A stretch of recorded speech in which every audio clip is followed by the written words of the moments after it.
Hello, and welcome to the Phoenix Faith Podcast, a ministry of Essence of Love Global LLC, where we're always seeking to rise to better by reflecting and healing through words of inspiration, knowing the greatest of these is love.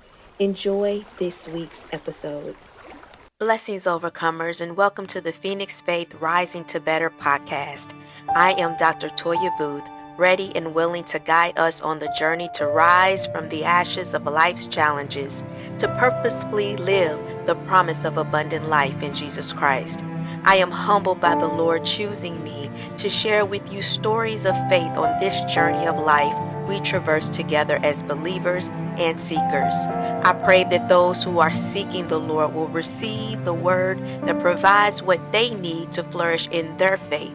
Whether you have been following Jesus most of your life or are curious to know what a personal relationship with Jesus looks like, may the Holy Spirit speak to you in your place of need. I hope that listening to the fruit of my prayers, study, confession, and storytelling that pours from my heart as a result of my time with the Lord will transcendently move you to grow closer to Jesus Christ. As you graciously allow me to have a moment of your time to impart what the Holy Spirit has specifically for you to support your spiritual formation, I pray that you will always have the ears to hear what the Lord is saying to you at this moment, at whatever time you find yourself listening to this message. I pray that you will not leave this time together the same way you came, but transformed by the better and continuously postured, seeking to live the promise of abundant life that Jesus promised to those who believe in Him. As always, I am grateful for you. I thank God for your life. I believe in the purpose in which you were created and decree and declare that you will live on purpose fruitfully as we are rising to better by faith together. Now, ask the Lord to speak, for we are listening. O Lord, the ones you have led to this platform in this moment, open up their eyes that they may see. Open their ears that they may hear the message you intend specific to their life, situation, and purpose. Allow your word to be planted on the fertile ground of their hearts and produce a harvest as you call our names to rise from the ashes of our faith to better live the promise of abundant life. Being your humble, prepared, and obedient vessel, let the words of my mouth and the meditation of my heart be acceptable to you, O Lord, my rock and my redeemer. I ask all these things in the mighty name of Jesus, with thanksgiving in my heart and through faith. Amen. For this episode, we welcome special guest Reverend Sonia J. Crawley. Reverend Sonia believes authentic relationships, community, and hospitality are essential for hope, healing, and restoration. She has a heart for hurting and vulnerable people and communities around the globe. This passion led to cross-cultural service in Kenya, East Africa for over a decade. During that time, Reverend Sonia co-founded a discipleship and church planting school, served as a conference and retreat speaker, developed HIV/AIDS programs, and provided teaching and spiritual guidance for young women and survivors of gender-based violence. Reverend Sonia has over 25 years of experience in training and program management in corporate and nonprofit sectors. She holds a degree in business administration from the McCall School of Business at Queens, Charlotte, North Carolina. Has extensive cross-cultural training, and holds certifications in trauma healing and Christian spiritual formation. She is a certified grief recovery specialist. Reverend Sonia is the founder of I Want My Mama, a global Facebook group for motherless daughters who seeks to support, to love on, and encourage other women in the midst of their own grief. She is also the founder of a holistic ministry that will be shared with the world later in 2024. Reverend Sonia uses hospitality, creativity, creativity, and protected spaces to facilitate change. She dreams of the day when all of humanity sees themselves as worthy and capable of abundant living through Christ. Her mission is to normalize holistic soul transformation that is real, rare, and radical. Reverend Sonia takes joy in walking alongside others on their journey of hope, healing, and restoration. Hi, and welcome to Phoenix Faith Rising to Better podcast. Hi, Reverend Sonia.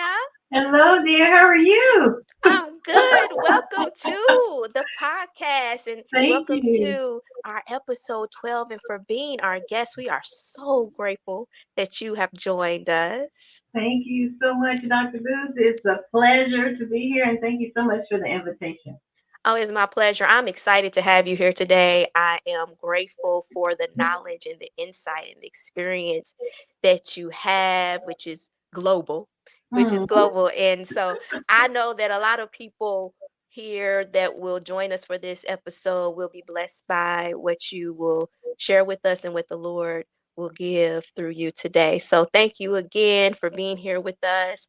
What we want to talk about today is the reawakening of grief.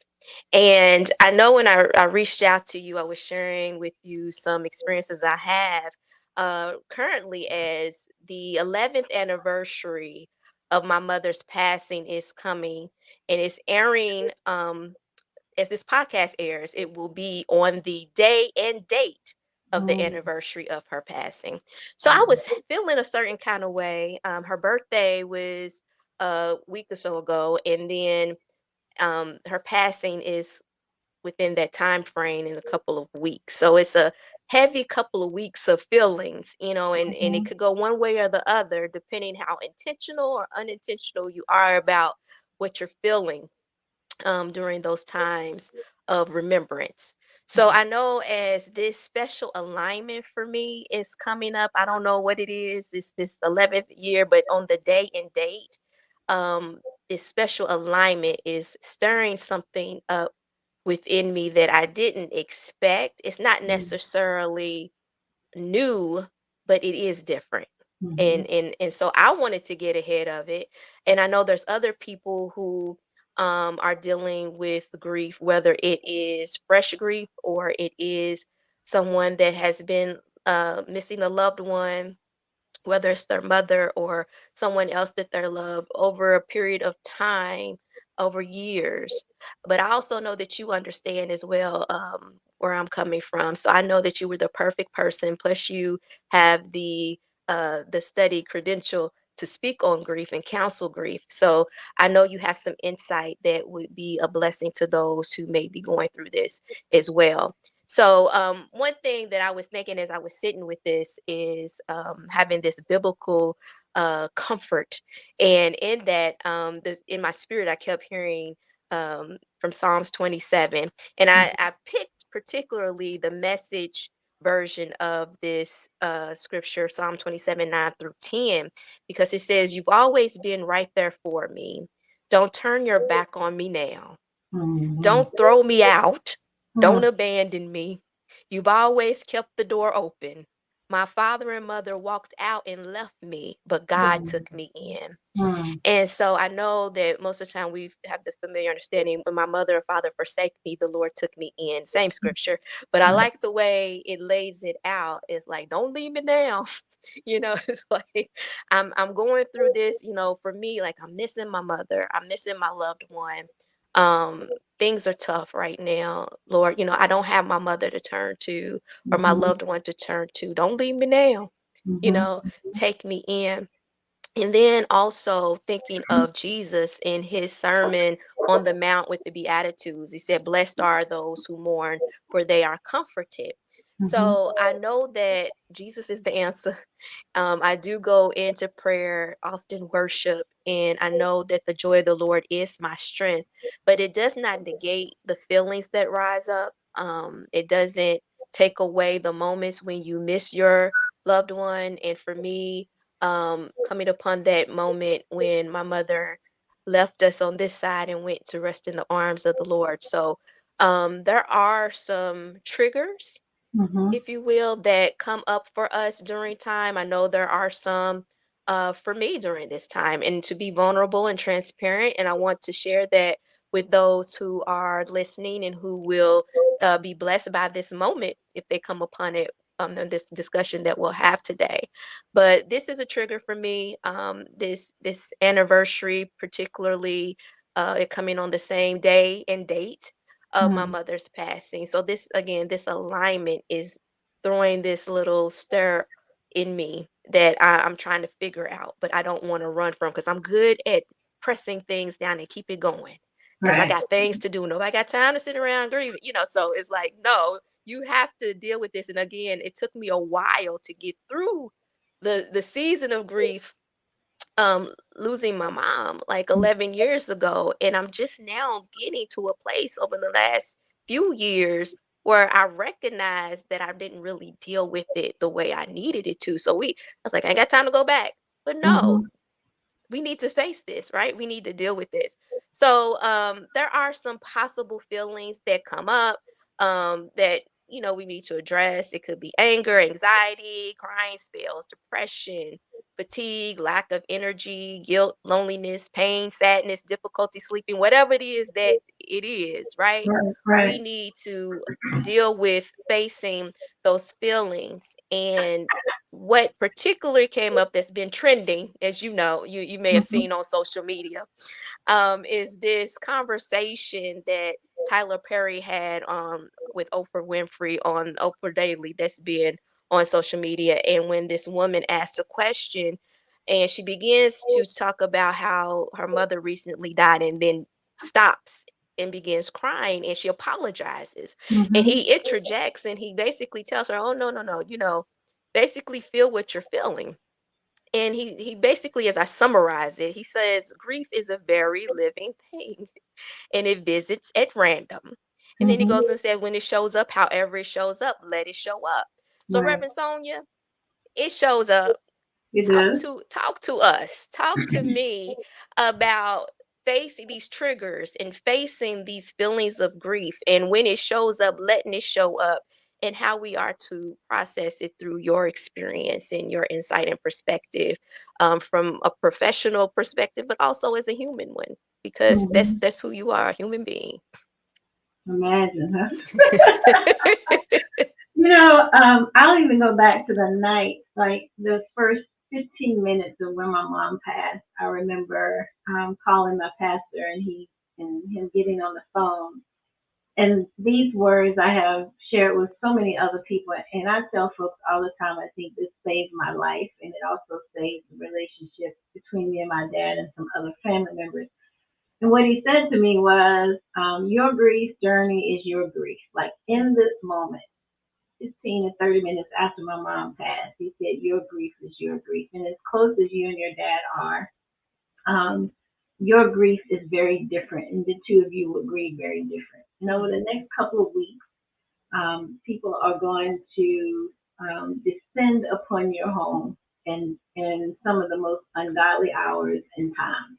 And then they're going to be planned times when people are going to be there. In your grief, when you feel like you need to go take a nap or just go sit in a quiet room or whatever you need to do, go take a walk, that is yours, your personal experience and your time to do that.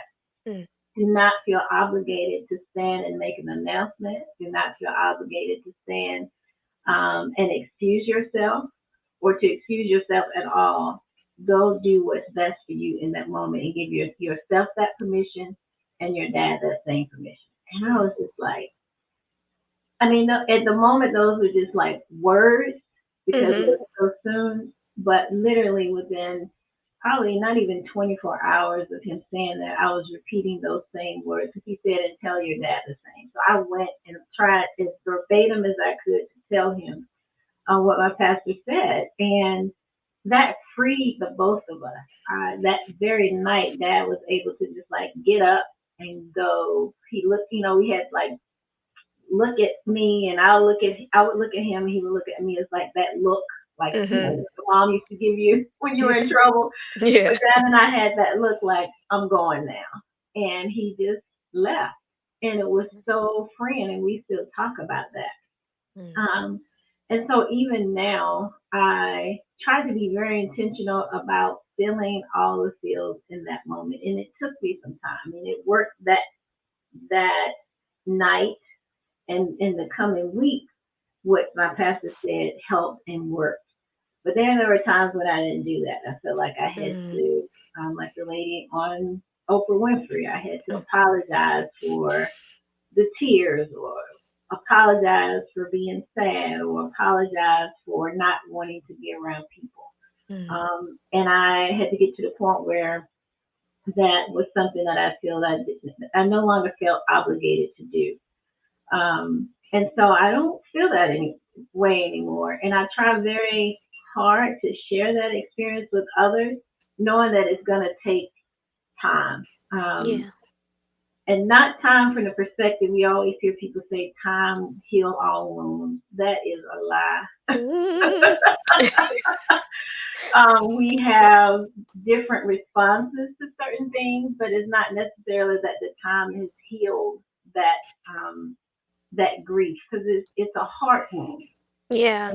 and it's because of love, and so I can never completely heal that part of my heart, but I can get to the point where my focus is not on that broken part of my heart so that I can move forward, so I can love, so I can share with other people my experience, right? Mm, mhm.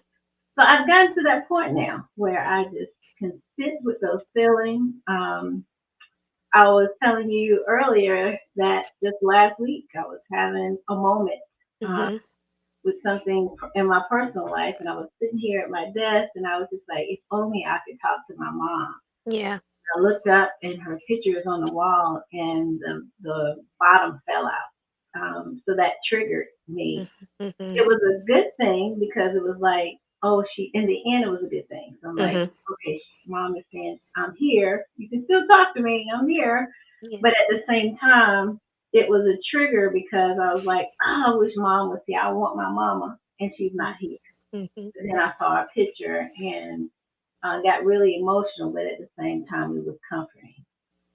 Yeah. Um, so, like you said, feeling all of those feelings, whether it's anger, anxiety, the crying spells, the depression, being able to feel all of that and taking it to Jesus.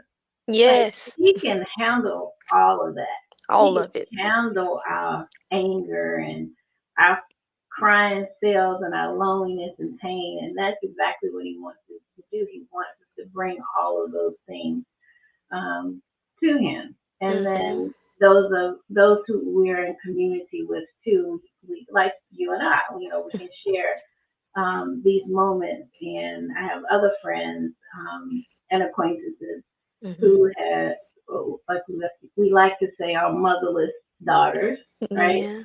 At Right. this stage in our lives, and all of our experiences are very different. We process our grief journey is very different, but Mhm. that common denominator for a lot of us, number one, is Christ, and number two, the love for our mothers. So Mm. while I can't say I understand Dr. Ruth, exactly what you're going through, I can relate to it because of that heart wound that I have because of the love that I have for my mom. Yes. Yeah, Absolutely.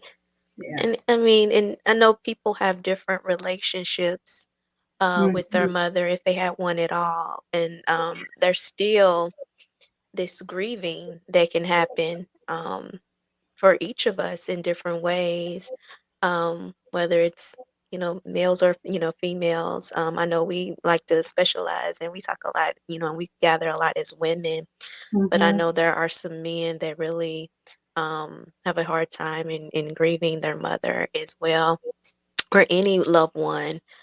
So I know we're specifically addressing our mother, missing our mothers today, but I know that there are Mm-hmm. several people who are missing various diverse types of relationships, and it's hard. It's Yeah, hard, and grief is grief. grief No is matter real. how you look at it, but I know that if you do not, it's hard enough when you have a relationship with the Lord dealing with that grief, but to not have that source of strength, to know as we go back to the scripture where it's blessed are those who mourn, And that's because they have a relationship. Those who mourn in the Lord, those who Mhm. can go to the Lord, they are blessed. They will find comfort. So that is one of the encouragements that I think you shared and I share, is that make sure you have a relationship with the Lord. Don't just call on Jesus, but spend some time with him. Mhm. You In know, His presence. spend some time. Some And that's time. another love we share, spiritual formation. So, Yes. and that's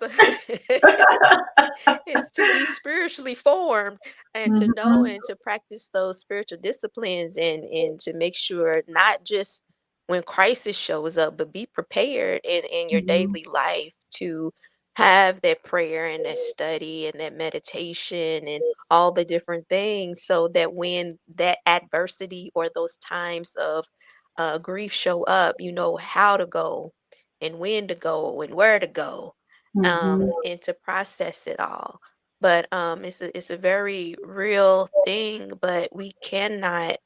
I feel like a danger in suppressing our grief. Mhm. And then when we don't face those feelings, whatever it looks like, let me tell you, when I look back, Reverend Sonia, I was just I don't even know how people tolerated me in my grief, because I think sometimes I was definitely maybe angry. Yeah. I may have shut down and became a cold preacher. I don't know. I mean, I would have to ask. I felt like I Uh-huh. was. I I still, don't I even don't, have to ask. I already know. you know, I don't know. I mean, I felt like I was still, like I said, functioning.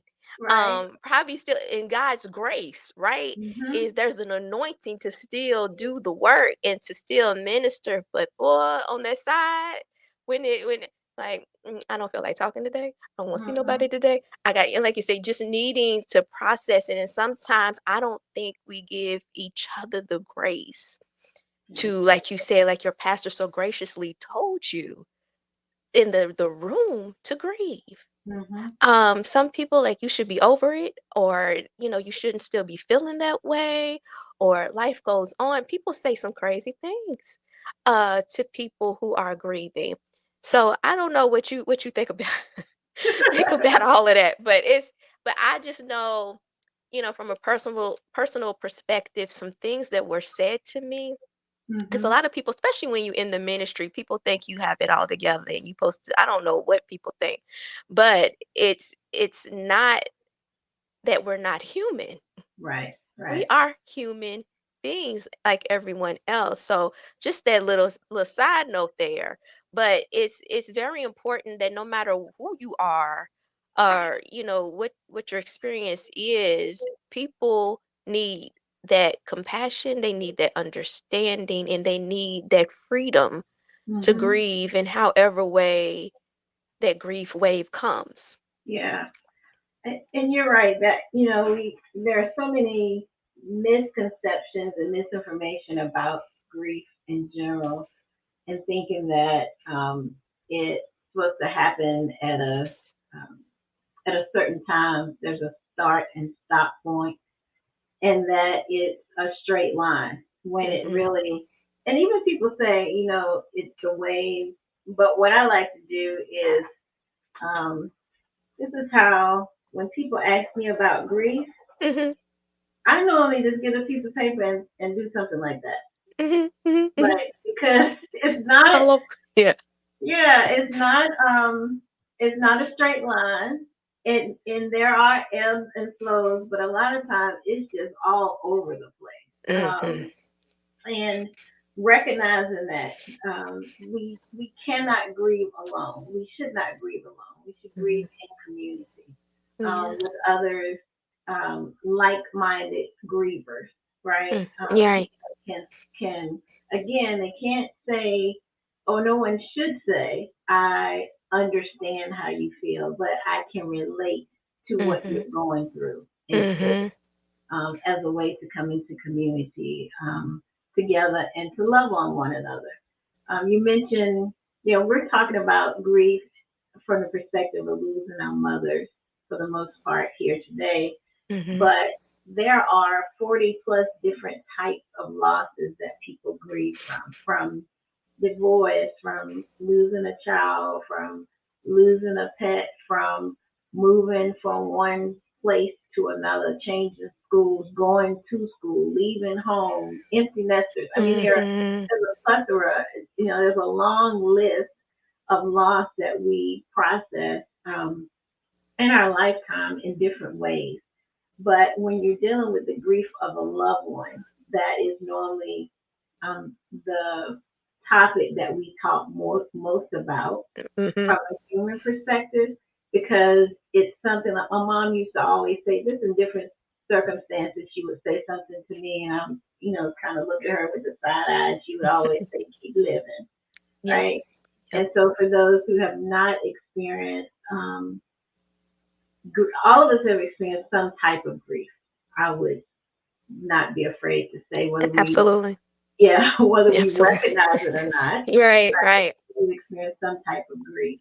But if we live long enough, all of us will experience the loss of someone that is close to us, the loss of someone that we love, and trying to figure out how to navigate that before, during, and after, especially when it's someone that has an illness, right, Mm-hmm. or terminal illness, like in the case of my mom. Right. Um, and so that's that. Some people call it preparedness. Other people call it anticipatory grief.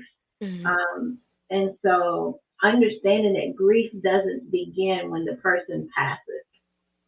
Like grief begins when you're talking about someone that, especially with a terminal illness, um, at the moment that that diagnosis happens, oftentimes immediately the person and the family begins to think about what's going to happen when, right? Mm-hmm. Right. And then over the progression of the illness, when whether it's through medication, whether it's chemo, whether it's radiation, whatever the case may be, if the person is experiencing less and less, um, what's the word I'm looking for?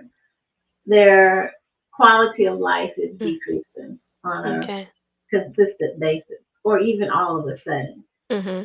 So there's a grief process that happens leading up to the person passing, and then continuing after that. And I think if, as a people, we can recognize that, I'm Yeah. not saying it'll be easier, but we may have a different set of tools that we can use as we walk alongside somebody that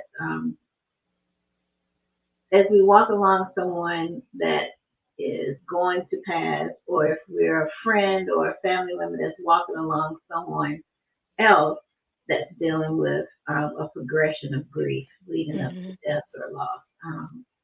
It gives us a different set of tools, that preparedness and we can never be fully prepared, but there are some things that we can utilize, some tools, some rhythms. That's what I'm looking for. Mm-hmm. Okay. Rhythms that we can put in place, whether it's going outside, whether it's walking. That was one of Mom's favorite things. She always worked out and walked. And they got to the point where she couldn't do that outside, but she was determined, so she would do it inside. So it may be something that you're used to doing as a rhythm, Mm-hmm. but as things progress, you may just have to tweak it or um, rearrange some things. But having those rhythms, whether it's going outside, whether it's journaling, whether it's always praying, whether it's Mm-hmm. having conversations with friends, or whether it's silence or in solitude. So some of those things that you love to do that you can use as tools to help you in the process of grief, and then pass them on to someone else as Yeah, absolutely. well. Sharing is caring, as they say. I Yes. mean, so and just as you talk about, basically coping mechanisms, I mean, it's so important for us to find what works for you. I know I was sharing from usually every year for my mother's birthday, Mm, just to remember and celebrate her.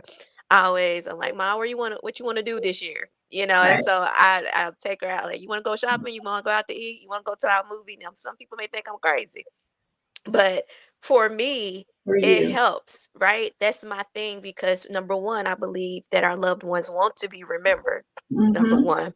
Mhm. Two is like we continue to celebrate them and what they meant to us, what they've done for us, and that doesn't have to stop. So that's my way of celebrating who my mama was and still is to me, Mhm. and acknowledging that. And so also to help me not to be in a place, and you never know, sometimes it's the next day I might have a down day. That Mhm. day I'm all revved up, we out doing whatever we're doing together in the spirit. And then the next day I'm like, oh God, I miss my mom, so you Right. never know. You can be intentional, but you can be prepared as much as you possibly can to deal with what you may feel or may trigger you during that time. And I know that's one of the methods or mechanisms that for coping is to be prepared and to get prepared for Mhm. those, especially those anniversaries that are coming up or certain milestones or different things that may cause you or trigger you to go into that place of grief. And I know that as we said, to allow those emotions to come out and to allow your feelings and face those feelings that rise up. And I love, like you said, having a rhythm. That's it. Having that rhythm and keeping that rhythm, I think, allows us to do that, to get prepared, stay prepared, and Mhm. to feel what we feel. And I know they have a list of different things we could go through, but just for people to know, to plan for the distractions and also to reminisce or remember your memories. To begin a new tradition. We talked before Mhm. about different Yeah. traditions that we may do. And like I said, for me, it's just every year take my mama out for something on her birthday, just to remember and celebrate. And then also to connect with others, like you said, we don't grieve alone. Connect with others, and some that may be also to join a support group, Mhm. and then just to reach out, whether that's to someone you know or a stranger. And I think you covered all of those different things in what you just said. Is there anything else specific? Because I know I was thinking about, and for those who need to know, Reverend Sonia Crawley was a big part of my dissertation process. So. So she will be familiar with the film. One of the films that I discussed in that piece of work is A Question of Faith. And what I loved about that movie, Kim Field's character, Teresa Newman, when she lost her son to a text and driving situation, getting Mhm. hit by a car. One of the ways that she had two ways in which she found purpose in his passing. One was through organ donation, Mhm. and a lot of the film is surrounded by that and those who were blessed by that donation. But then also she became an advocate for text and driving, to prevent it. And Mhm. so in that, and I have found too, that has really worked for me in processing grief is finding purpose in it and Mhm. to create, like you said, new traditions, but finding purpose. I even founded an organization in which one of the programs is called Nina's Wings after my Mhm. mother. Mhm. And because my mom was a teen mother, my father had me when they were teenagers. So one of the programs that she was in that helped teen mothers is still around today. So one of the things is that we partner with that organization, not the organization, but the program, and we support the educational aspirations of teen moms who are graduating from Wow. that program. So that Mhm. was one way that I wanted to, and my family wanted to honor my mother is through that. And so that was one way that finds purpose. And every year we do it. Every Mhm. year we do it since we started in 2019. So that's one thing I look forward to in purpose, in keeping her memory alive and also to help others and be a blessing through purpose. So I know that that's another way that we can find a new tradition. Wow. That's good. That's really good. I can relate to that. We talked about omission community and not grieving alone. And at the time when my mom passed, right after she passed, I went back to Kenya because I was living in Kenya, East Africa at the time, Mm, and it was very lonely, and I didn't know what to do. And I had a mm, friend here in the States, and her mom had passed 5 months before my mom. mm, And so we were conversating with each other from the U.S., between the U.S. and Kenya. And I came up with this idea, like, what if we start this Facebook group with mm. it was me, her name is Tanya, and I knew about four other ladies, and I was like, maybe just four or five of us get together and we can have this Facebook group and support one another. She's like, oh, I think that's a good idea. So Yeah. we started with just the two of us, and then eventually added a few people. And then she was like, well, what if we invite some other folks? Because I know other people, women specifically, that need this group. And so now we have a Facebook group called I Want My Mama. Yep. And I'm it in that has group. all, yes, and you are a part of that group. And there are like almost 400 women in there from Wow. around the world. Wow, that's amazing. And I still, when I look at it, I'm blown away because it was two, and then four to five of us is the thought process that we had. And Tanya suggested that we open it up to other women, and I just didn't think of the scope as it relates to other women who Mhm. have lost their moms, and it's folks that lost their mother 24 hours ago or 25 years ago, Yeah. and the grief conversation is still the same. The Mm, hurt is still the same. Um, so that is my grief with a purpose. That's one of the things that I love mm, to do. Is to be in that group and have conversations and provide resources and comfort for the ladies that are in that group. And so I'm very, very grateful and humbled by that because it was not my intention to have this, and there are people in there from other countries. It's just yeah, mind blowing. global, right? Yeah, it's definitely cool. So I'm like, okay, Lord, I see you. I see what you're doing here. Mhm, I mhm, see this portion of what you're doing here. And I think it could be even larger than that. To the point where, because they're so spread out, we've talked about asking ladies to have like different lunches and stuff so they can get together and see each other face to face mm, wherever they are. Like, and they would be in charge of that. And so, yeah. um, yeah, using your grief for the purpose of helping others, whether it's resourcing or just to lend an ear or to pray with someone, Mhm, gives your grief purpose, and it takes the focus off of ourselves and puts it on others, which then helps us with our grief process. I think the thing to remember is that when we're doing things, for a purpose for mhm, ourselves as it relates to grief, that I've often heard people say, I'll keep myself busy, right? mhm, yes. And keeping ourselves busy is also a coping mechanism, Mhm, but it's so there's the formational part and then there's the malforming part, right? mm, mhm, And so a lot of times when people say keeping ourselves busy, that's the malformational side is because it is a distraction. mhm, And oftentimes it keeps us from recognizing or sitting with those feelings, those emotions, the anger, all those things that we listed, or the anxiety, the depression, the fear, and all of that. And so I want to make that clear that there's a distinction there when we say,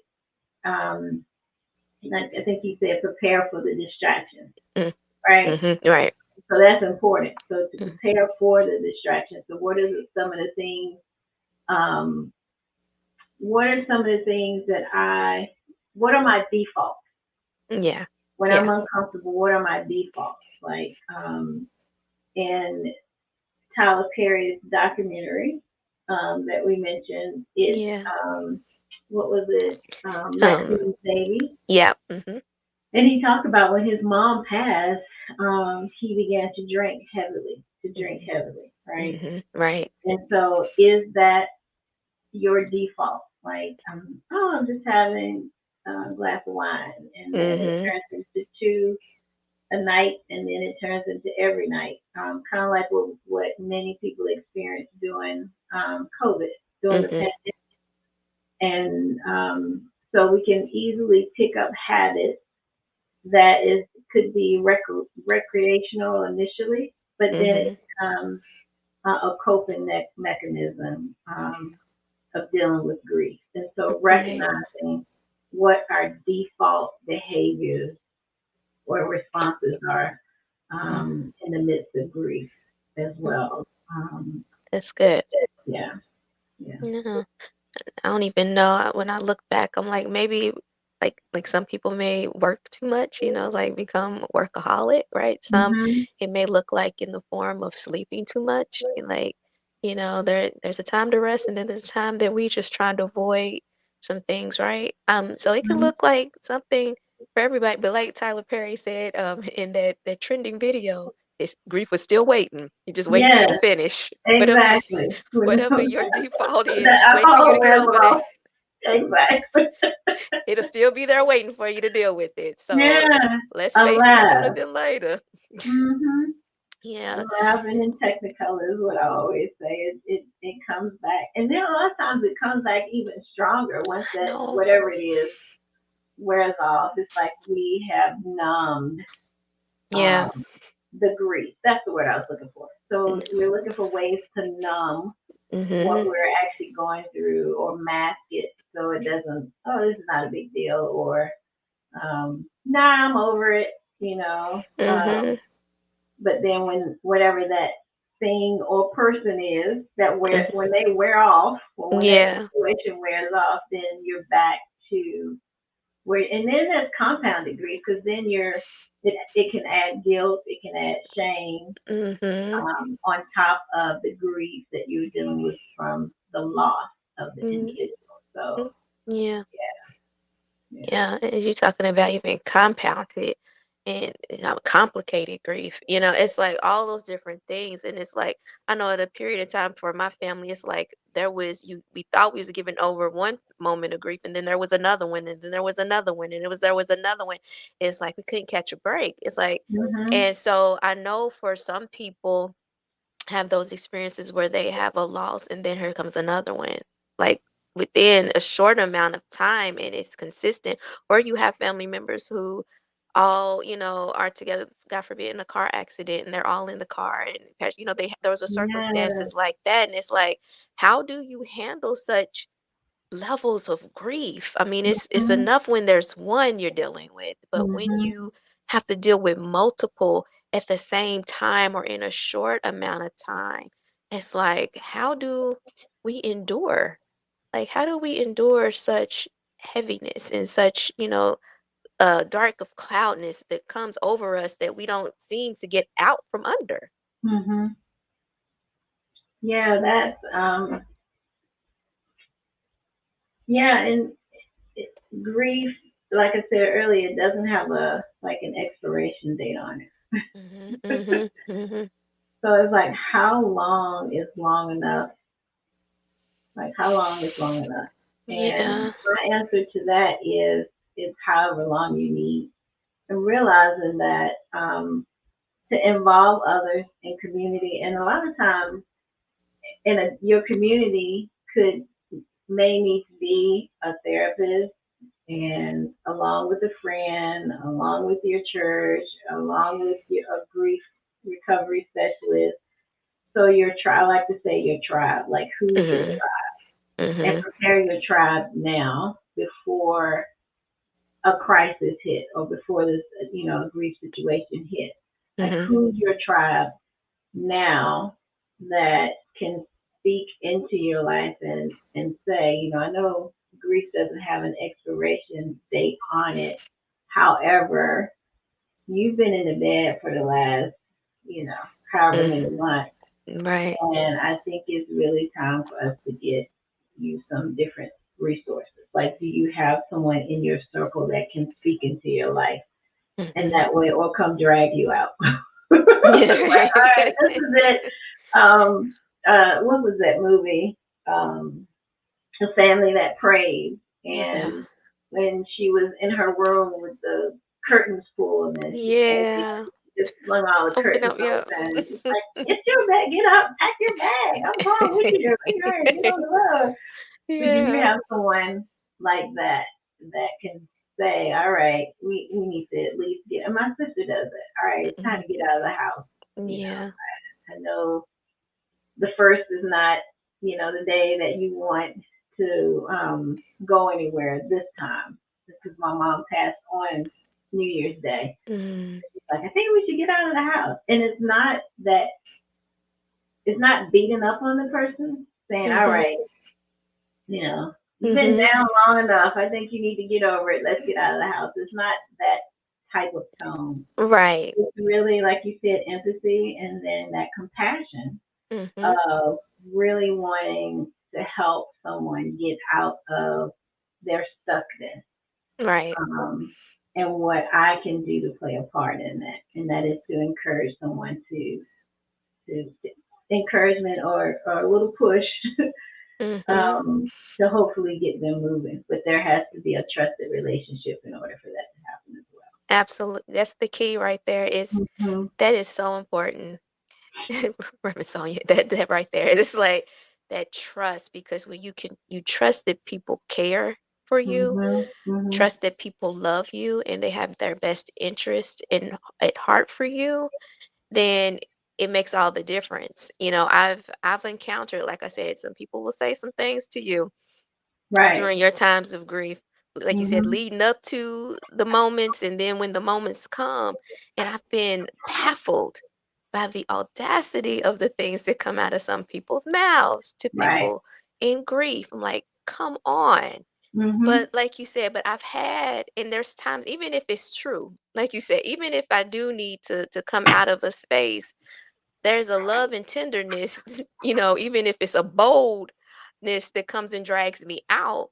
But if it's with trust and love, and like I was sharing, I have Mhm. a sister friend that came to me, and she's like, I hope you don't take this the wrong way, but it was in love. And I knew she loved me, right? I knew she had compassion for me, and I trusted Mhm. her. And for her to say, I'm gonna say this, I hope this don't make you mad. But she's like, I'm gonna say this anyway.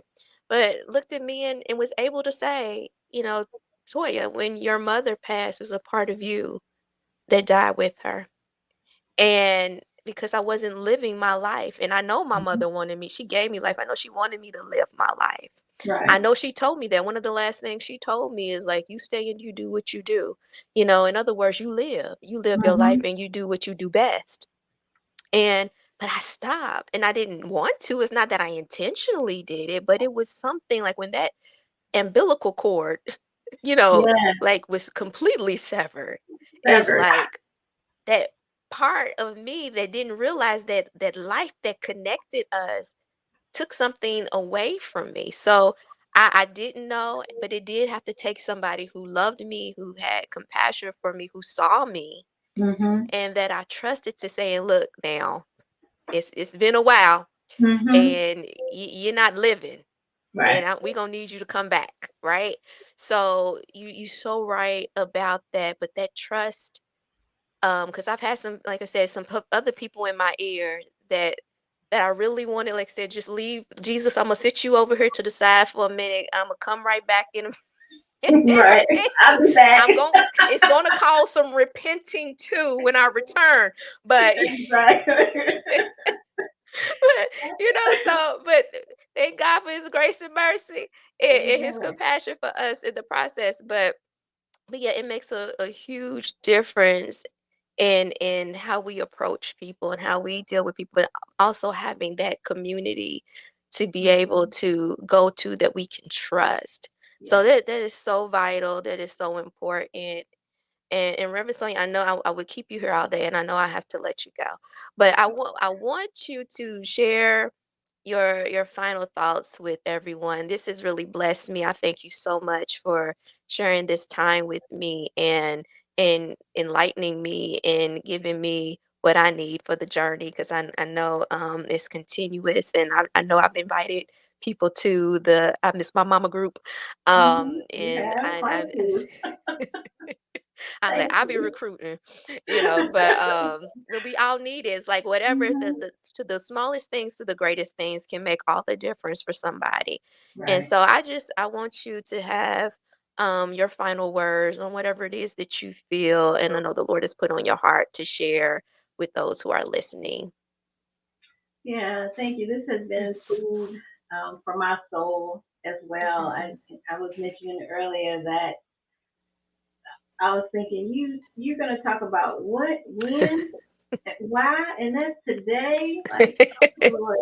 But I needed this just as much as you did, Yeah. and those who will be listening.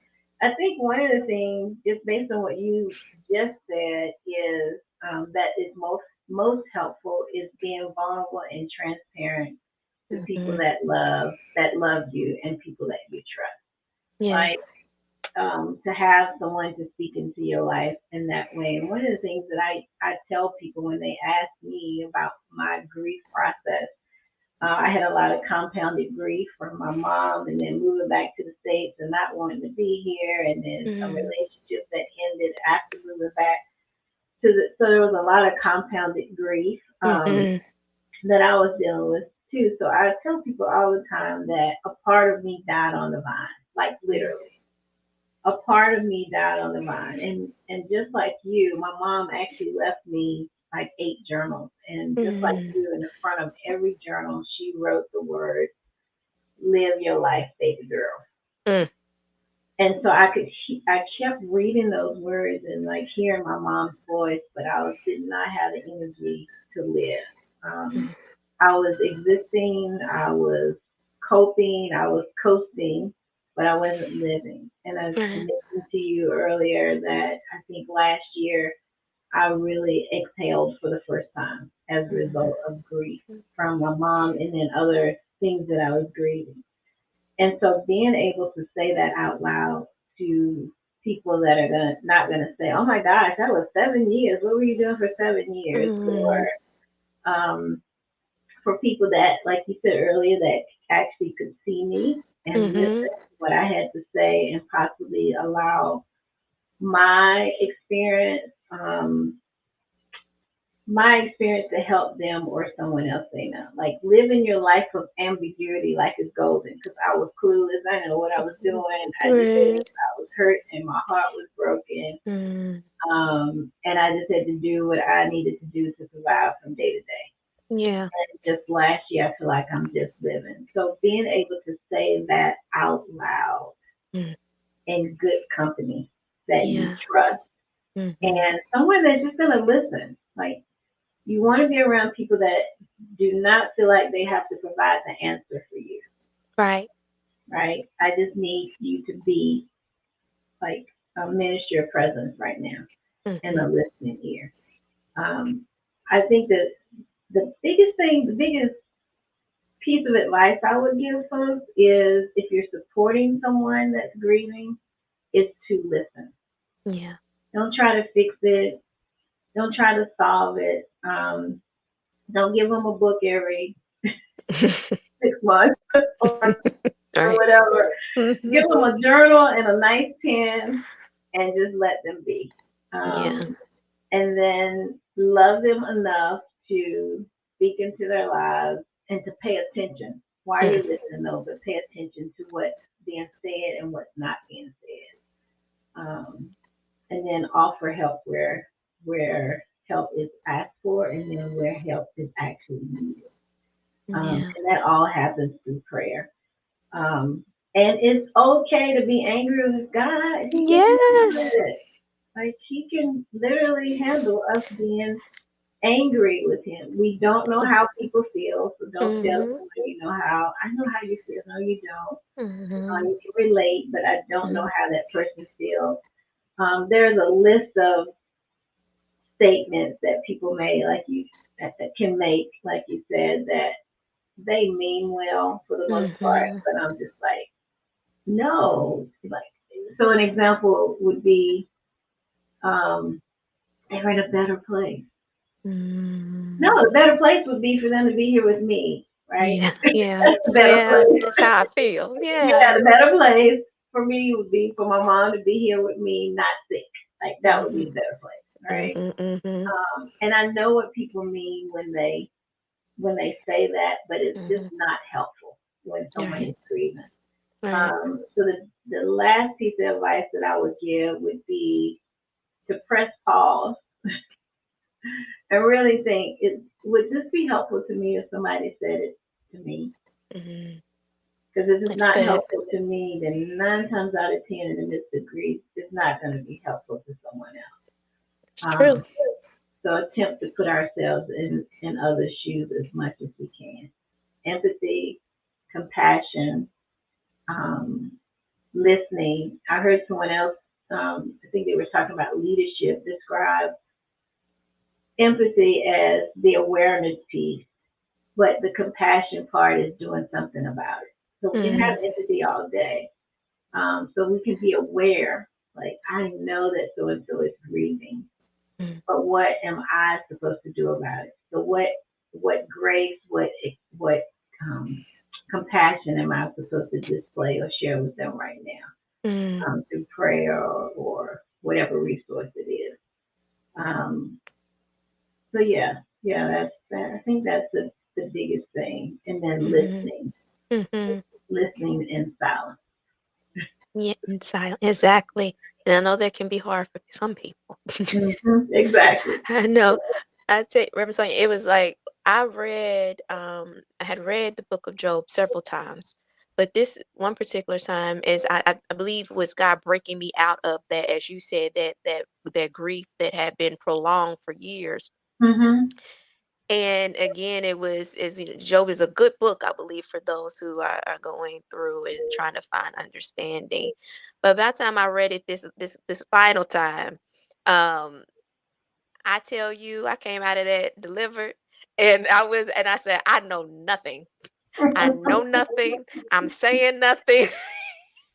I'm not gonna be one of them friends in there. But it was just like just Mhm. really grand perspective that came out of reading Job during a time of suffering for Right. me. But to your point, I was like, I sometimes I'm just like, I don't know. I'm just gonna be quiet. Mhm. I'm gonna be quiet because, like you said, we've experienced one side of it, and you don't want to be the one that causes any more pain for Right. someone else, right? And I know, we have to have grace for one another between the two, because Mhm. that we are human trying to figure it out. But the more we know, and the more we try to know, we can be accountable to one another, and to get to the place where we can do it better. We can, like, this is all about rising to better, right? We Mhm. with the podcast Phoenix Faith Rising, we're seeking to rise to better together. And so through this moment, I thank you for being that resource to help us rise to better today through Mhm. our grief, the reawakening grief that I've experienced, and that you shared, and that those who are listening to this podcast may be experiencing or will experience during that time when it rises up again. Right. But we want to make sure that we rise to better at the end of the day, that we are that support system for one another, and that compassion and empathy and love and trust that Mhm. people can come to when they need it. So again, I thank you for your time and Mhm. your wisdom and the anointing God has given you through your own experiences, to be able to pour into others who are listening. So, overcomers, we thank Reverend Sonia Crawley for her ministry, her global ministry, and we are grateful for God and all that God is doing in her life. So, overcomers, as you go, whether you're dealing with overwhelming grief from recent losses, or from grief that is just rising back up from nowhere from years of having to let someone go. We are praying for you. Yeah. We encourage you, listen to this podcast again. If you need it, go get the support, reach out to those that are providing that type of support during the times of grief, but make sure you're not alone. You don't have to be alone, but first and foremost and always the truth. Go to Jesus, because Jesus is the Amen. answer and has the answer and will Yes. lead you to the answer. So, overcomers, go. Go be encouraged today. Know that people are thinking and loving on you today through moments of grief in the spirit, and we will continue to rise to better together. Again, thank you, Reverend Sonia. We Thank love you. We you for having appreciate me. you. Absolutely. And we'll have to talk again. We're going to have another topic. We're going to talk about it another time. Yes, yes, yes. Thank you so much. This has been wonderful. And again, this has been food for my soul as well. So I'm very grateful. Thank you, though. Well, we are blessed to hear that, for we are here to give God the glory and edify one another. Amen. Amen. So thank you. See you next time, overcomers. Be blessed. Bye. Bye. Thank you for tuning in to the Phoenix Faith Podcast. I am Dr. Toya D. Booth. I pray that this episode blessed your life. And if you want to make sure you do not miss out on the upcoming episodes, please go to our YouTube channel, subscribe, get the notifications, and we're also available on Spotify, whichever is convenient for you. If you'd like to know more about Essence of Love Global LLC, please visit our website at essenceofloveglobal.site, where we're always leading, guiding, empowering, and creating through the essence of love.